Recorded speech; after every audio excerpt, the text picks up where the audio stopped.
Хэрв та хүсвэл таны хүүхдийн үсийг шар, нүдний өнгийг цэнхэр болгож болно. Таны хүүхд хизээж Альцгеймер тусахгүй, үс нь унахгүй, танаас ойролцоогоор 2 дахин өндөр, бас 2 дахин хурдан болж чадна. Энэ үйлчлэгээ ирээдүйд энгийн үзэгдэл болох цаг ойртож байна. Энэ бол биотехнологийн шинжлэх ухааны гайхамшиг. Биотехнологийн хамгийн том нээлттэй хамтаа танилцгаая. Энэ бол CRISPR-Cas9. Нэр нь хэцүү сонсогдох энэ технологиуд нь 2020 онд Нобелийн химийн шагналыг хүртсэн. Бидний бие маш олон эсээс бүрдсэн эс бүрэн бөөмдөө ДНХ гэх маш онцгой нэгэн молекулын бүтцийг агуулдаг. Үүнд тус эсийн удамшлын мэдээллийг хадгалдаг. Өөрөөр хэлбэл би ийм эс шүү гэдгийг илэрхийлсэн код гэсэн үг. Энэ кодыг 4 үсгээр бичдэг. Гуанин буюу G, аденин буюу A, тимин буюу T, цитозин буюу C хэмээх 4 азотлог суурьуд. Гэхдээ хачирхалтай зүйл нь юу вэ гэвэл G зөвхөн Cтэй, A зөвхөн Tтэй холбогддог. Энэ хосуудын дараалал нь тухайн эсийн код гэж ойлгож байна. Тус кодоор таныг ямар өнгийн үдтэй, ямар үстэй, хэр өндөр, хэр эрч хүчтэй ухаалаг вэ гэдгийг чинь хүртэл тодорхойлдог. Харин энэ код дунд засварлагдах боломжгүй алдаа тохиолдоход энэ нь хоромсоомын өвчин болдог. Энэ алдаа нь ДНХ-д байрлаж байгаа учраас таны дараагийн үед удамшина. Ингээд л үр хөвгтөд дамжуулах өндөр боломжтой удамшлын өвчин үүсчихэж байгаа. Хаана тэр алдаа байна гэдгийг нь олоод нокаут буюу тасалж аваад алдаагүй хэсгээр нь сольцоход эрүүл болох бүрэн боломжтой болжээ. Үүнийг гений эмчилгээ буюу CRISPR технологи гэж байгаа юм. Тэгвэл яг яаж болоод яаж таслаад байна?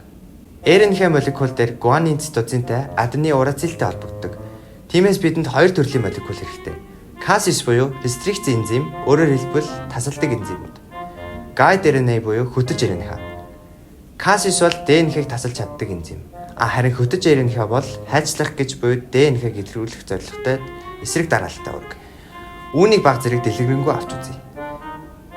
Геномын яг энэ үсгэн кодон дарааллыг солих хэрэгтэй гэж бодъё. Энэ дарааллыг бид антикодон РНХ гэдэг юм. Мэдээж Cas9-ыг энзим ашиглан хөтөж RNХ дээр бэхлэн эсийн цөмийн хэсэг рүү оруулна. Харин хөтөж RNХ тухайн эсийн ДНХ дээр комплементар дарааллыг хажуулаад засах гэж байгаа дарааллыг илрүүлэн хөтөж RNХ дээрх антикодонуудаа байрлуулад эцэст нь тасалдаг. Энэ үед харин генетик инженерүүд таслагдсан эсгийг устгах эсвэл хүссэн шинж тэмдгийг кодлох дарааллаа сольж болно. Хүний биеийг бүрдүүлэгч 2 төрлийн эс байдаг. Биеийн эс ба бэлгийн эс. Бэлгийн эс нь үр удмаа үлдээх удамшлын мэдээлэлээ дараачийн үедээ өвлүүлэх үүрэгтэй.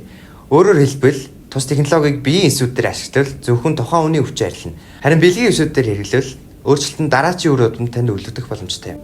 Мөн CRISPR-Cas9 технологиг өвчин үүссний дараа бус өмнө нь ашиглавал илүү үр дүнтэй гэж тогтоогдсон. Тийм ч учраас энэхүү технологийн гол зорилго нь өвчнийг ангаахаас илүүтэйгээр илүү дээр ирээдүг бүтээх гэж ойлгож байна. Pigmented retinit буюу нүдний торлог бүрхөвчөнд нөлөөлдөг өвчин нь хүмүүсийн харааг үдлийн гол шалтгаануудын нэг юм. Саяхны нэгэн судалгаагаар манай урд хөрш болох хятадын эрдэмтэд судлаачид CRISPR технологиг ашиглан хулганы харааг сэргэлсэн. Тиймээс хүний генийг засварлах бол цаг хугацааны л асуудал болчихсон байна. Харамсалтай нь судлаачид хуваагдан зарим нэг хэсэг нь биоэтик буюу ёс зүй асуудлуудыг хөндөд байгаа юм. Энэ гэхдээ болохгүй зүйл биш, боддгол асуудал. Таныг төрхөөс өмнө таны яаж харагдах компьютероор зүйрлвэл ямар үзүүлэлттэй байхыг сонгочихсон байна гэдэг сөөлдөө нэг талаар харамсалтай ч юм шиг. Гэхдээ ирээдүйд бидний ёс зүйн хэмжигдэхүүн өөрчлөгдөх ч билүү. Биотехнологи бол бидний ирээдүй.